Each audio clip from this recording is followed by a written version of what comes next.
Good afternoon, ladies and gentlemen. Welcome to the World Leaders Forum at Columbia University. It's a great honor for me, and I think for all of us, to be able to welcome you, Mr. President, President Filipe Nyusi of Mozambique, to be at the World Leaders Forum. Our university has a very warm and long connection with your country, Mr. President, and many of us have had the chance to work in Mozambique.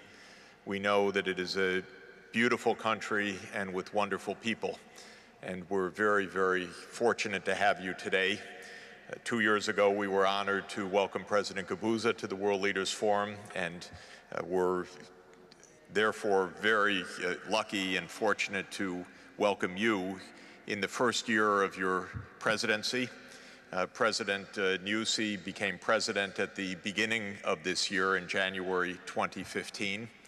He has a very long and distinguished career in leadership in politics and in the government and in many technical capacities. He was Minister of Defense from 2008 to 2014. He's played a leading role in the port and the transport sector. He's been a professor. He has engineering training. So you come to the presidency, Mr. President, with a tremendous experience and at a very exciting time, I hope, for your country and for the world. President Nyusi, of course, is attending the opening of the General Assembly, and these past few days have been the occasion to adopt the new Sustainable Development Goals. These are 17 objectives for global sustainable development, and they're meant to be a very big boost for countries like Mozambique, which we know has tremendous potential, a tremendous need to develop, and now an opportunity based on global cooperation for sustainable development. So we're very much looking forward to your remarks today, President Nyusi. After the President's remarks, we'll have a Q&A session, so get your questions ready, and please join me in welcoming Mr. President. Thank you. I'll ask you to go.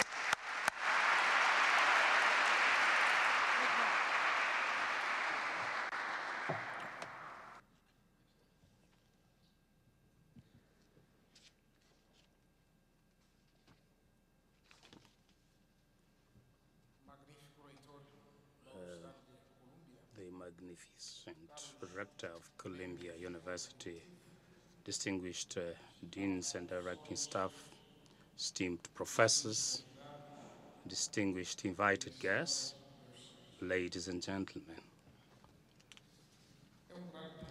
It is a great privilege to stand and address such a wealthy and refined and above all demanding auditorium as this one. Because here future presidents, future engineers are trained here, but also good chefs, if necessary. Therefore, I'd like to greet all present and seize this opportunity to thank Columbia University for the invitation extended to me. I'd like to address the academia, because we can sell our thoughts, and if it is accepted, it is bought. It means we can produce a more expensive thought for over the next years. For our interactions, we have selected a burning and always current topic which justifies the reason for your existence and your presence in this prestigious university, but also it is current because in my governing cycle, it is a priority. We have decided, and we believe that in order to achieve success in our governance, human resources should be at the center stage. The major wealth of my country's human capital, and with capital human capital, we can do all we want. Therefore, we'll talk on the challenge of human capital development in the context of sustainable development in Mozambique. I had thought that I should come here and ask a question as to what you would like to hear from me and on Mozambique. But then I felt that there would be a lot of ideas. What I want to do is just to provoke you and make you free so that we can ask whatever you want to know about Mozambique without fear. This is a vast theme as it brings two major issues, the problematic of human capital and the second part, sustainable development. On human capital, we assume it as a set of abilities, knowledge, competencies, and personality attributes that favor the conduct of work in order to produce economic value. These skills and competencies can only be acquired by an official, a worker, by an artist, whoever, through education, expertise, and experience. Sustainable development in turn means delivering development and the necessary economic growth, ensuring environmental preservation and social development for the present and for future generations. Therefore, we are for sustainable development that can feed by itself in a cyclical and continuous way, not the one that is discontinued. For sustainable development to take place, there is a need for harmonization between economic development, social justice, access to quality public services, life quality, and the cost-effective use of natural resources so that things can happen. There is a term we use in Mozambique, and I believe this is the case here. A man who is humanly developed within a perspective of sustainable development is that man who enjoys welfare, well-being. In negative terms, we say a person who is not poor, but I prefer to use it in a positive way, somebody who is enjoying welfare. Welfare, in as far as we are concerned in Mozambique, means, and I believe this is the same here, having good education, access to health care, power, water, and have infrastructures, good quality services, and be respected as well. The Mozambican state is a young state of 40 years of age, has a long history of building a training system focused on man, which in the past had been discriminatory. Education in Mozambique 40 years ago was only reserved to a colonial elite. It is just like a tale for a generation of your country, for your age, and even for Mozambicans. For you to attend school in Mozambique, there was discrimination, and many who went to school, attended school that time, they had to join some churches. They became faithful to the religion, but not just because they wanted education. As we have been building our state, facing new local, regional, and global challenges, we developed new concepts of the reality of men, and we knew new alternatives of development. We understand that the development of human capital starts at the household, but it also starts with education at school. The first president of the Republic of Mozambique, which was proclaimed 40 years ago, his name was Samora Machel. I believe you've heard about him. He was a different person altogether, and his and with this culture, the whole wealth of knowledge you have, I believe it will, what happened to me once will not happen. And because I was also attended school outside, somebody was asking me, who is the president of your country? I said, can you tell me the name? He said, Michael Jackson. And I said, I know the president of your country. The difference between general culture was so high. We need to move out of the box. I just want to cite Samora Machel because he used to say this. We should make a school a basis for the people to take power. So taking over power means having medical doctors, professors, nurses, engineers, agronomists, but you can only have these people with education. So if you develop in a human fashion this way, in 1975, when we conquered our independence, Mozambique had the lowest human development rate. Illiteracy rate was above 97%. So in every 100%, only 3 persons could read. You can imagine how difficult it is that to assimilate life. Over the first years of independence, the Mozambican government made all so as to bring education to its system. Literacy and adult education was at the top of governing priorities.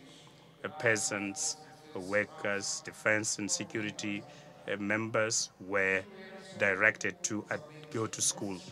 Our schools in Mozambique, primary schools, now we have many secondary schools. They had shifts, a morning shift, an afternoon shift, sometimes 3 shifts, but they also have a shift in the evening so that workers can attend school.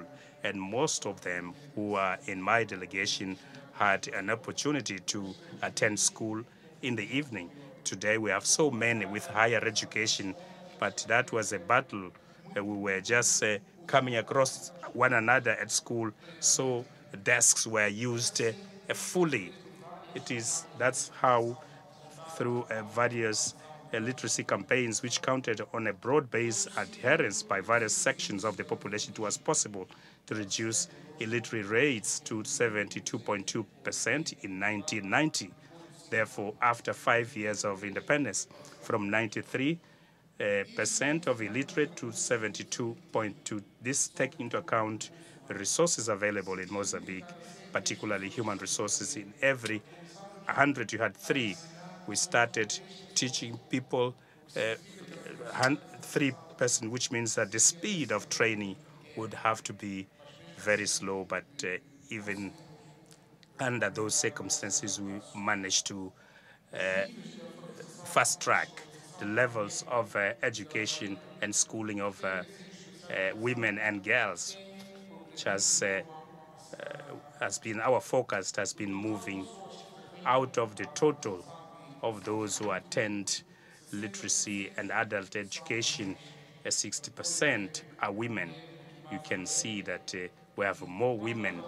As for girls in primary education, 47% of the total pupils are at school. They are girls. We would like to have more because they are the majority of our people. And yesterday, I was saying at a UN forum when we were discussing on gender equality and women empowerment, when we highlight that we need women to be in a political decision-making position. That's what we do.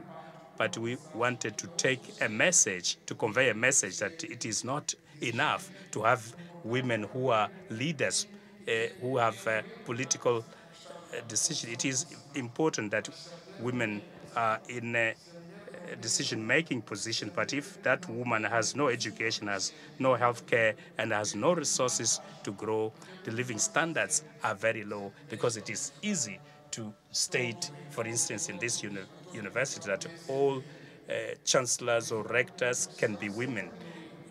There will be women, but they will always be in their minority, and other women who have no education because they have nothing to sustain. How do they survive? Therefore, we have recorded with satisfaction the increase of the number of girls attending secondary school, where the rate rose to 48%. So 42 primary education and 48 in secondary education, we believe will achieve our target, because in Mozambique, women are 52%. This trend, the improvement of the rate of literate women, was affected by the destabilization war that was imposed on our country, which lasted for 16 years, which has devastated the human and socio-economic fabric. With that war, girls could not go to school because some of these classes were in the night, and the radium between school and home was so high, and this has discontinued to some extent the education of girls. With the end of the armed conflict and the signing of the Rome General Peace Agreement in 1990, new prospects opened themselves in the education sector. Thus, the government repositioned education in its list of priorities so that all citizens, without exception, could fully develop their potential. It is thus human and social capital development associated with sustainable and responsible management of natural resources and environment a priority for our governance agenda for the next 5 years. A consolidation of national unity, peace, sovereignty in the government we are leading. We have defined this as a priority because without stability, there is no development that can take place.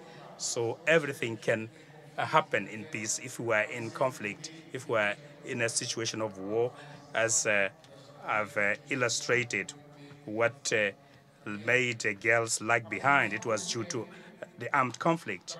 Promotion of productivity and competitiveness and economic and social infrastructure development are fundamental because they ensure the holistic or integral development of human resources. And that is not possible when you have a lot of difficulties, shortages, because that will ensure your education, health, power, water, and the process of humanizing education and the school today is a diversified environment of learning and teaching with a prospect of human development. A school is normally a place where values, knowledge, and rules that for their nature they end up attracting conflicts that result in various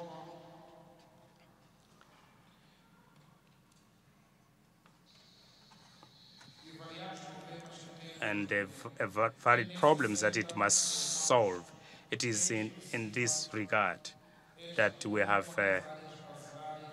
placed this as a cornerstone of our governing action, where we had to establish a specific ministry in a personalized way when it comes to development. We in Mozambique, we had ministries, Ministry of Education and Culture.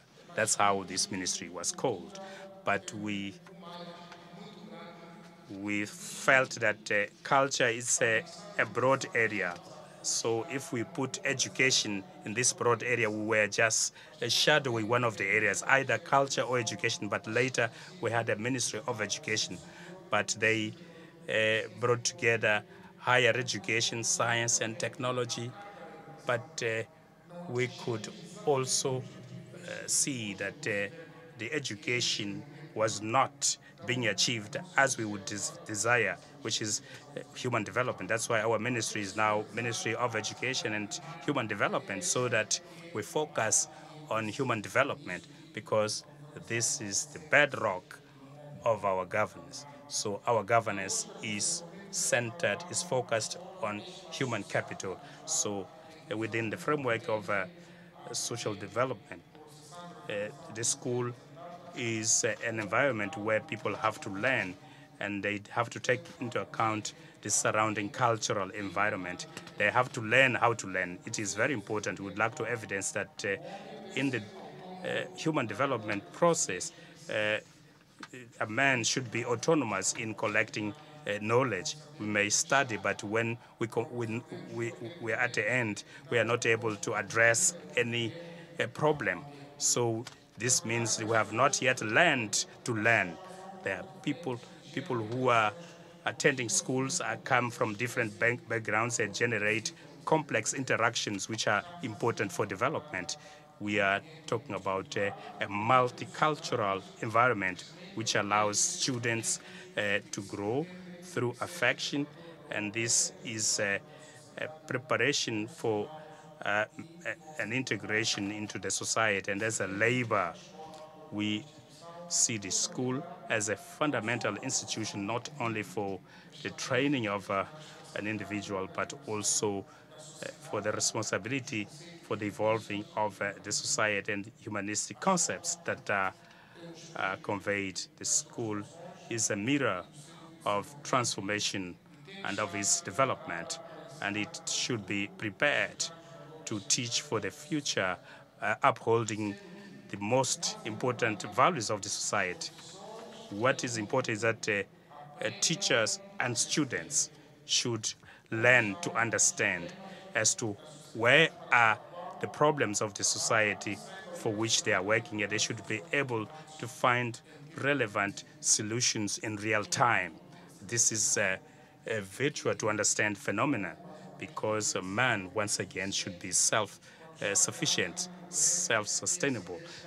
When you are before a problem, you need to know how to react and how to learn how to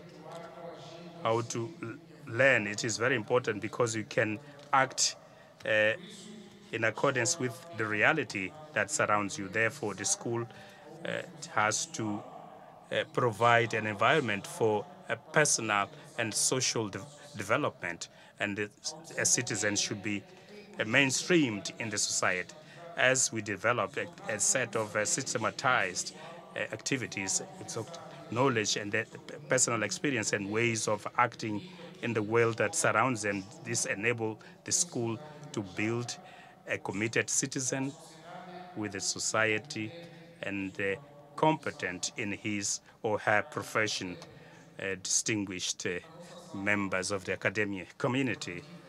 Our governance cycle for the next 5 years is based on man as the center stage of our priority.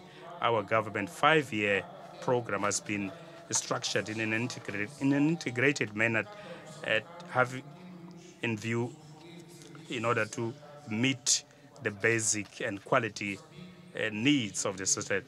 Mozambique is a country endowed with large or immense natural resources, from excellent soils, excellent rivers, both for agriculture and for power generation, major deposits of natural gas and minerals such as coal, iron ore, and others, apart from major reserves of coal whose exploitation started in 2012. We have graphite, precious stones, heavy mineral sands, and many other endowments.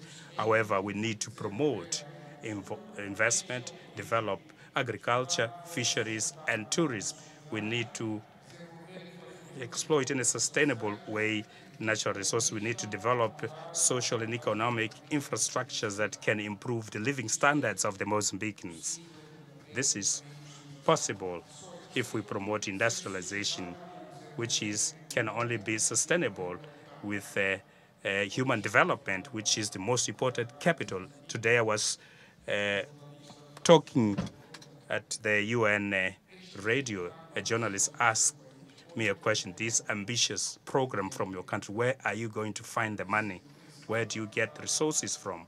I told them that the main capital is already there, human capital. So Mozambican human capital should think and find solution to problems.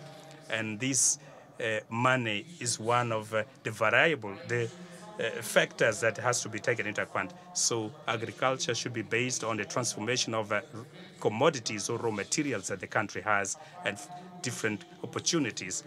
In addition to that, our major challenge has been research and mechanization of agriculture for the social and human movement. We also have to fight endemic diseases. We need to reduce mother infant mortality so as to improve qualities in schools. We need housing and quality social services and public services. So this is a priority which has clear ingredients that enable the development of this capital. Chronic malnutrition is one of the problems. So health is an imperative of human development. So we encourage production of more food, which will allow our people to have available food. The malnutrition rate in Mozambique of children under 5 is at 43%, and this is so much. What recommends us to focus more on nutritional education. There is some work which is being done here. Communities need to be prepared, need to be educated. There is a lot of food. We have families who have banana, sweet potato. They raise cattle. They have chicken, but food habits, since people are not educated, they just eat one single item in their meals. That's why we have a specific program so as to improve the diet of our communities. Yet under human and social development, technical and vocational education is one of our major priorities. It is not enough that our citizens can read and write. They should acquire competencies that enable them to face the labor market and provide them with opportunities to contribute for an accelerated development of the country. In this regard, we have been paying attention to this component, focusing on technical and vocational education from secondary education. Today, the country has got 140 technical and vocational training facilities, and we have a number of 64,832 students, of which 23,988 are females. Those who can be entrepreneur and employ others. Our higher education has shown encouraging growth rates. In 1975, when we attained independence, the country had only one university. The whole country had one university. After 40 years, we have 49 higher education institutions throughout the country, and the number of students increased to 171,448, out of which 41.6% are women. So our objective to empower women is being possible. In Mozambique, we have 52% of the population. They are the majority, and they are very important in our production. This implies that any development plan which is intended to be sustainable should have as a priority women empowerment.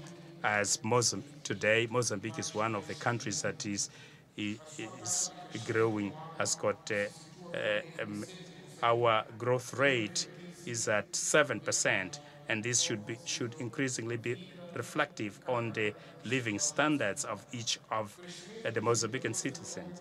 Growth of economic indicators, yes, but most importantly, what we need to focus on is human and social development. This is reflected in this growth. Education plays a central role as it contributes for environmental awareness, building ethics, values, and attitudes. Education promotes sustainable development.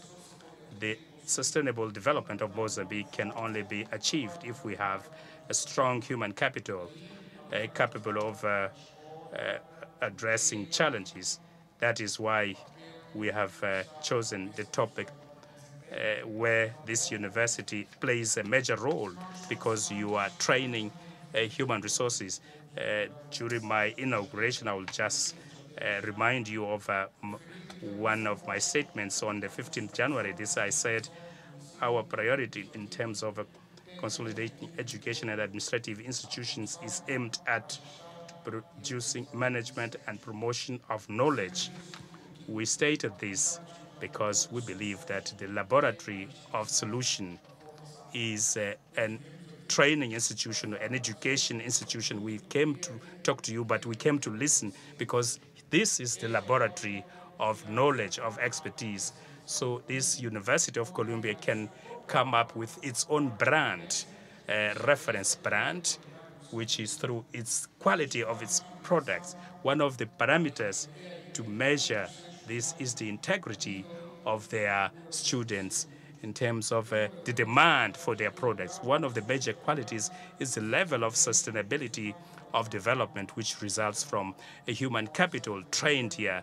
Columbia University can become a major reference, not only in the United States of America, not only in the American continent, but in the world at large, as it is well known. With my remarks, I believe I've been able to provoke some thought, to give you some food for thought and some questioning, so that we can interact, we can engage in a discussion on the topic that was selected. I don't know what you would like to hear, but I've just provoked you some thoughts. So let's contribute for knowledge production in order to develop the society through the building a strong human capital. And thank you very much for your attention, ladies and gentlemen.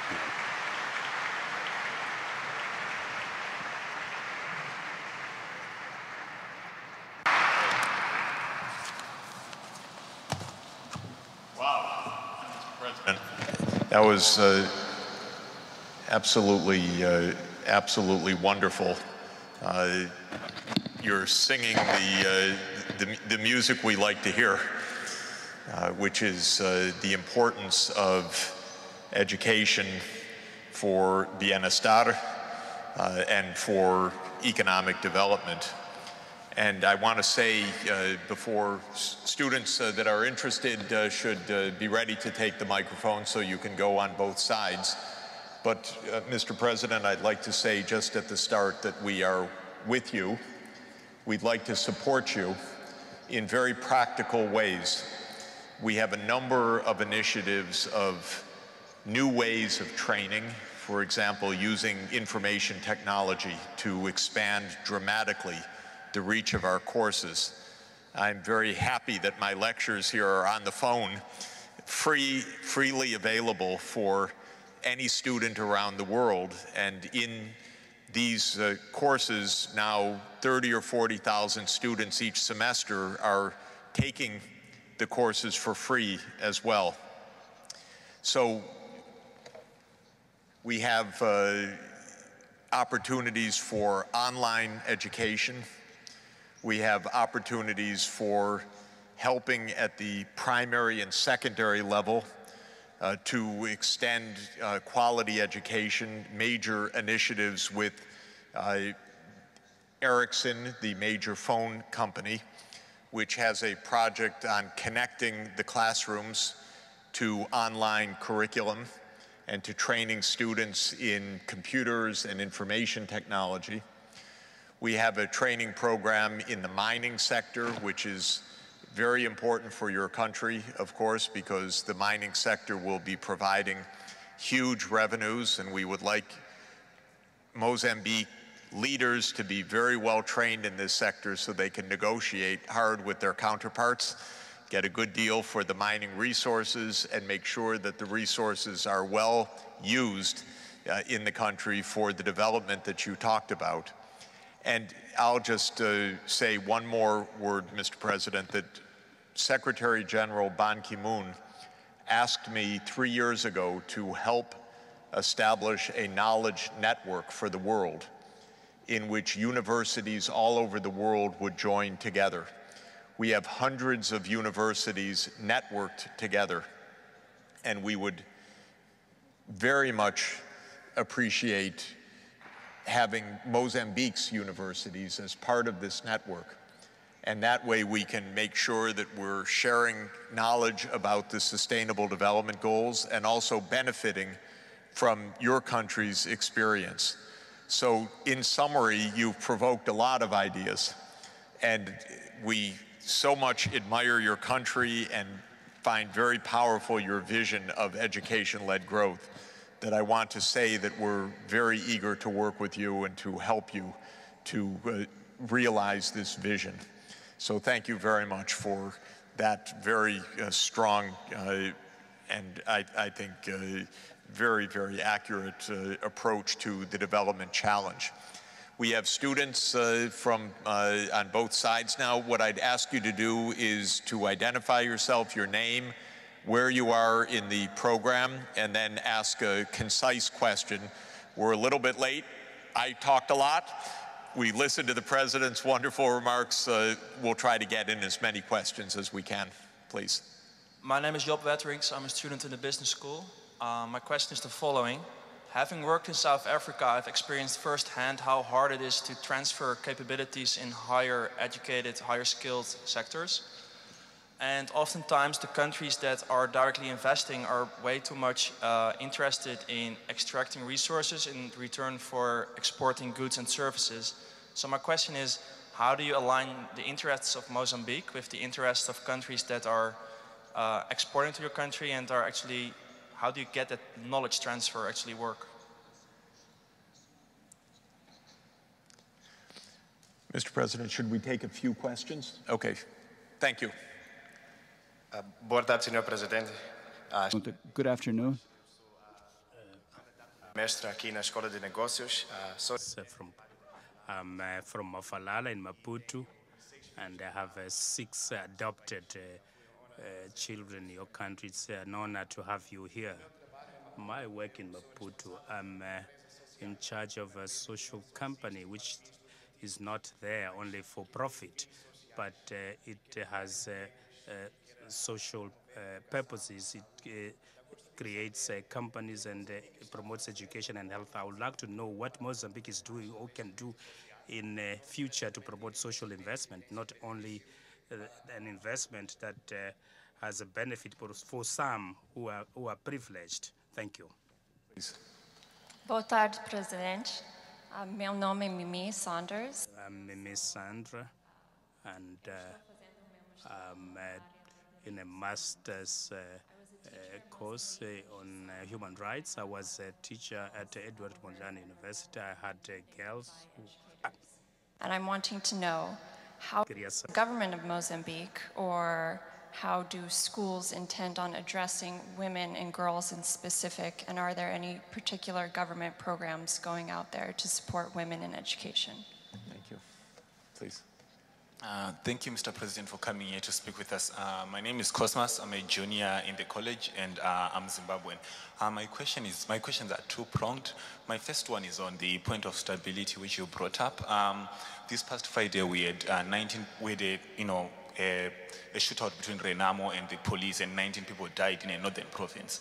And I want to know, what is your plan for dealing and tackling the problem of Renamo, and also approaching Alfonso Tlakama, who's causing problems in the north. My second question is on Zimbabwe. Recently you were in Zimbabwe for the Harare Agricultural Show. I want to know, what is your view with regards to President Mugabe and the dynamics in Zimbabwean politics? Thank you. Thank you. Please. Muito obrigado. My name is Gary Verberg. I'm a student in development practice at the School of International and Public Affairs. And my question for you, Mr. President, is I understand that your country is currently experiencing a boom in natural gas resources. And I was wondering what the Mozambican government's plan is to distribute the revenue from those resources in an equitable manner. Thank you. Please. Boa tarde, Vossa Excelência Presidente. Meu nome é Katie Moore, foi uma estudante. Noah, a student at Teachers College, but now I'm with UNICEF. My question is as follows. In the area of education and empowering women through education, if you could explain ways in which traditional leaders such as curanderos and also religious leaders in Mozambique could be leveraged to work with teachers alongside teachers in communities, especially in communities where teachers are not from that particular community, to support the development of women and to support the empowerment of girls to have access to education. Obrigado. Hello, Mr. President. I'm Kostis Kremizis. I'm an LLM student at Columbia School of Law, and I would like to ask you, how do you plan to create institutions that are viable and important in order to a new country to prosper? Thank you very much. Great. And the final question, please. Your Excellency, thank you for visiting us today. My name is Modu Cham. I'm originally from the Gambia, West Africa, and I am studying sustainability management here. I happen to think goal 7 of the Sustainable Development Goals is what will take Africa forward. And I would just like to know what Goal 7 being? Sustainable energy for all. Thank you. I assume everyone knows all the goals. Sorry. That's a homework assignment for all Columbia students to know the 17 goals, but please go on. Thank you. I just would like to know what you are looking to do moving forward with energy in Mozambique, specifically sustainable energy. Thank you. Thank you. Thank you for excellent questions. Mr. President, you have a long list. We'd be grateful for your reflections on these questions. Thank you.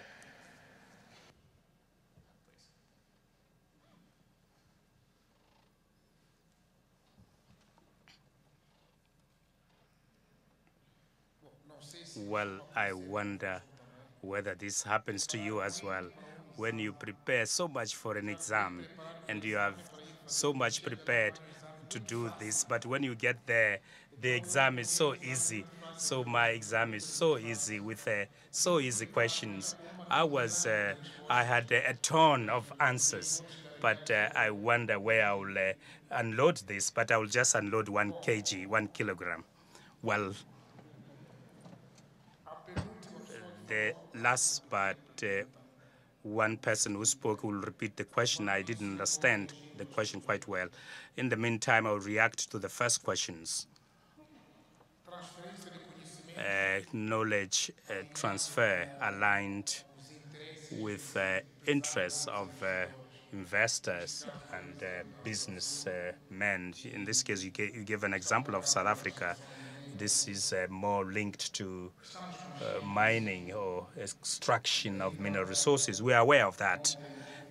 Yesterday, during a discussion, we have highlighted that knowledge transfer and know-how is extremely important for us. What we're doing now, when we talk with companies that invest in Mozambique, one of the things we do is to ask them to bring the minimum number of expatriate workers, because if the company needs drivers, machine operators, those could be found in Mozambique. And this also helps in reducing operational costs of the company. It helps employing more Mozambicans. It also helps in transferring the knowledge, the expertise they bring, and we are finding a very positive answer. Yesterday, still here in New York, I was talking to a company, General Electric, which opened an office this year, but they already have 40 Mozambican workers, and only 2 or 3 came from the USA, and they will establish a training school to develop skills for the youth so that they operate their machines. And we believe that this will grow.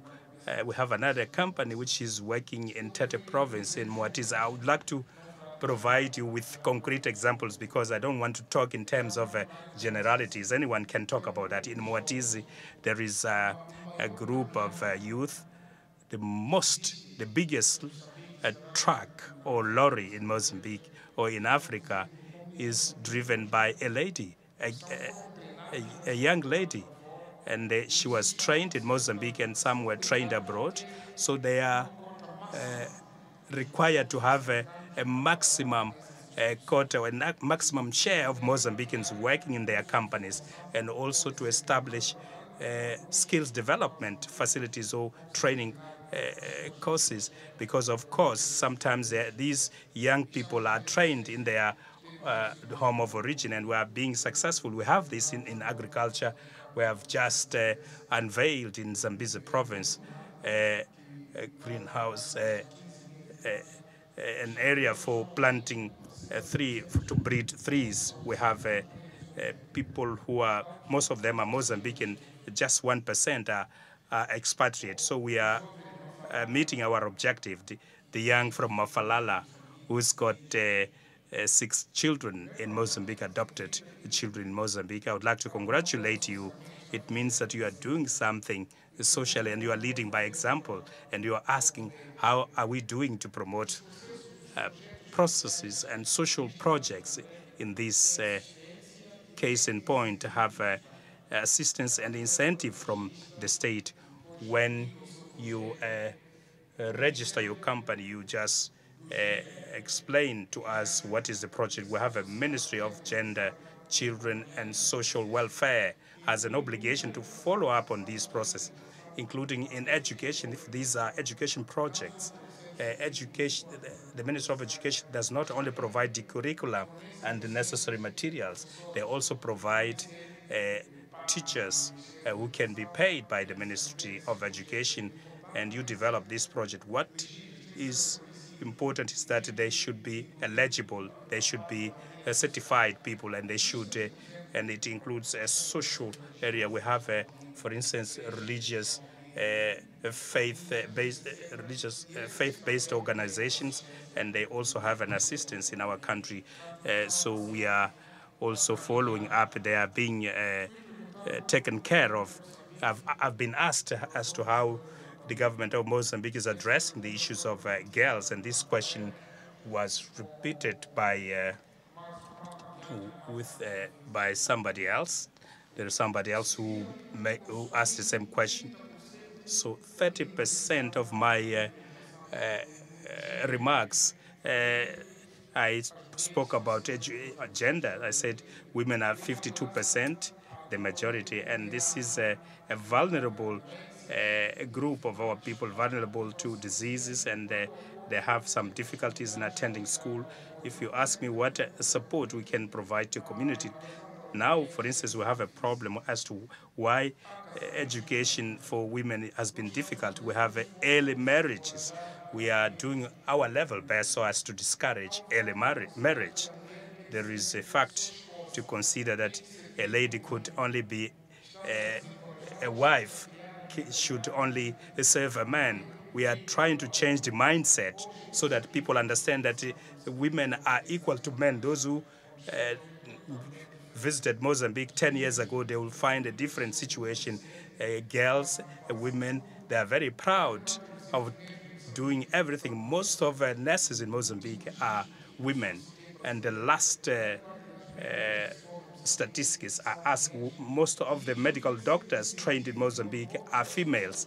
And this has been an incentive when they go back to their homes of origins, their village. It is possible to see that that girl from a neighboring house next door went to school, and now she's a medical doctor, she's a nurse, she's a driver, and this is good. We are achieving, we are meeting our objectives. So all our messages are in favor of women protection, and even in school we give priority to women. When schools are fully booked in terms of day, shift or night, women are given first choice to attend school at daytime. So efforts are there in that direction.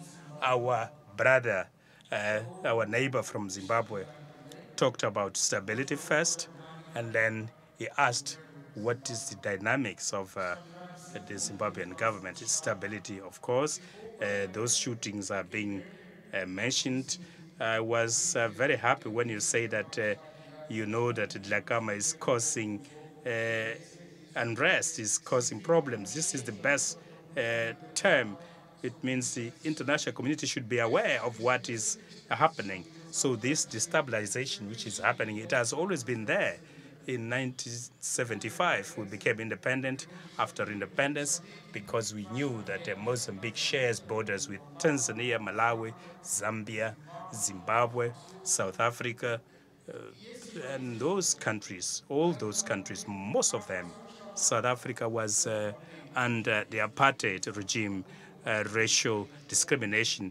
This has helped in the so in Southern Rhodesia was a colony of a minority. So we supported movements who were struggling for their freedom in those countries. So as everywhere, the world is supporting those who are fighting for their freedom. So we ended up buying ourselves trouble. We helped to liberate those people, but those who were the masters of those people armed people in Mozambique so as to cause that war of 16 years, which has delayed our development process. But the major weapon we used was dialogue. So this started in 1992 with the General Peace Agreement, and for 22 years we were peaceful. The democratic process is now there. Every 5 years there are elections in Mozambique, and each president has 2 mandates, has got 2 terms. President Chissano had 2 terms in office, almost 2, but he had an opportunity to have to be in a 3rd mandate because our law, our constitution allowed him 1 more mandate. But on his own, he said he wanted to relinquish his office. That was an example which shows that power is rotating in Mozambique. Then we had President Gebuza, who served 2 terms. People loved him, but because our constitution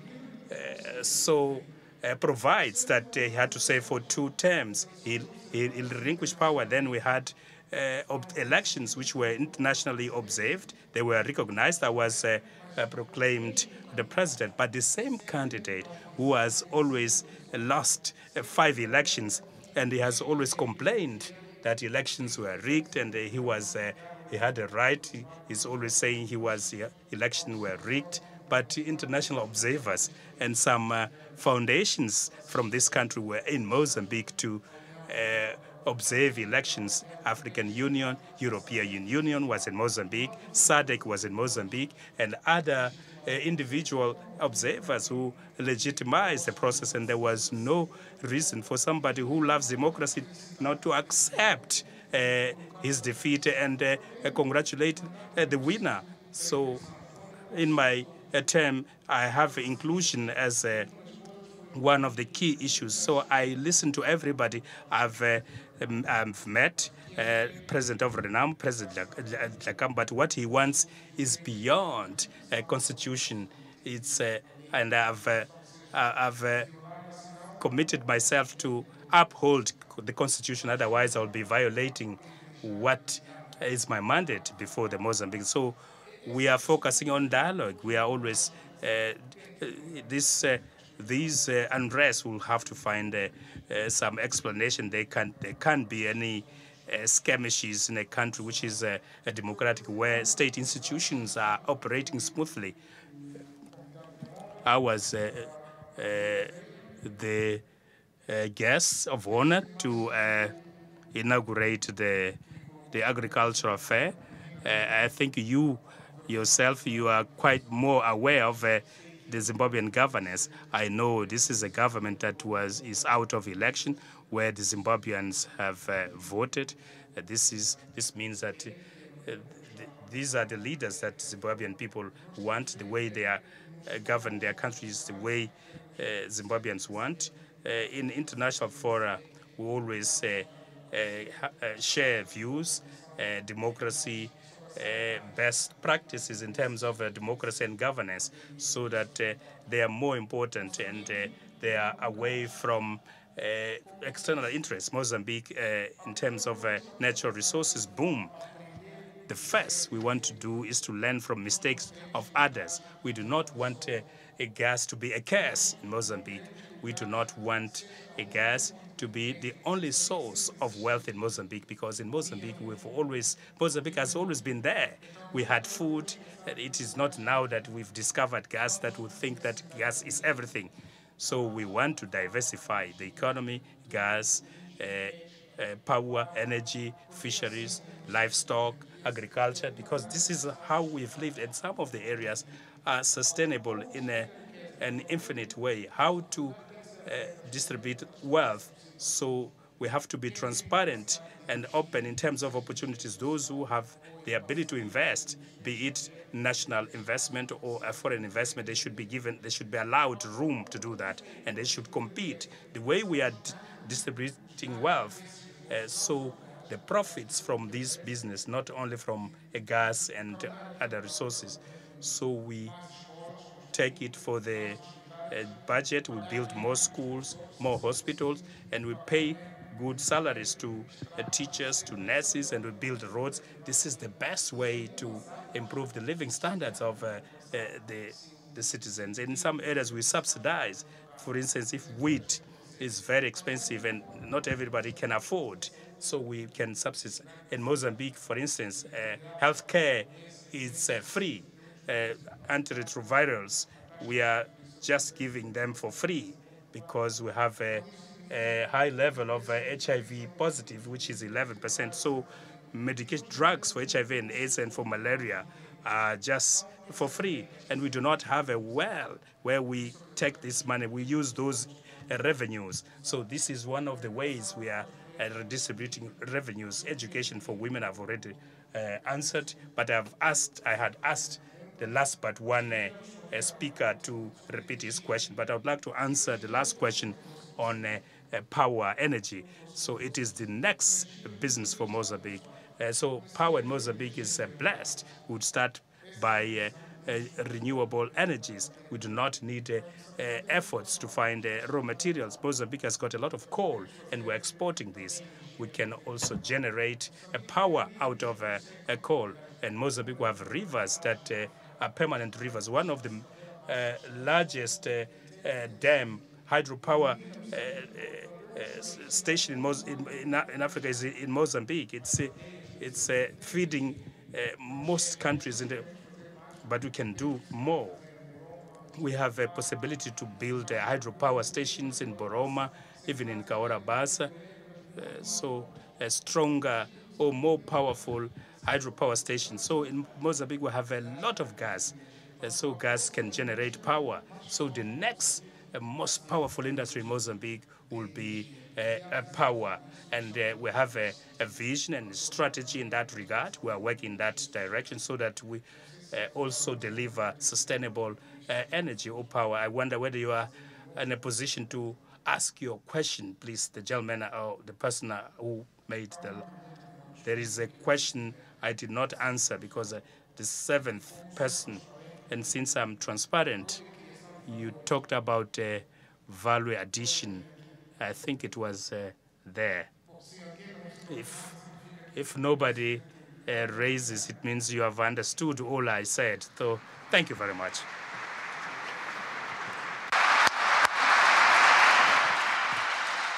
Mr. President.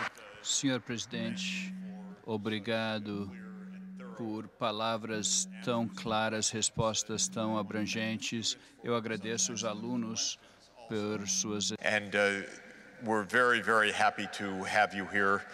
The doors of Columbia University are open to you, Mr. President. We hope to be able to host you on many occasions as you come to visit this city and come to the United Nations. This concludes our session. Ladies and gentlemen, please join me in thanking Mr. President Nyusi.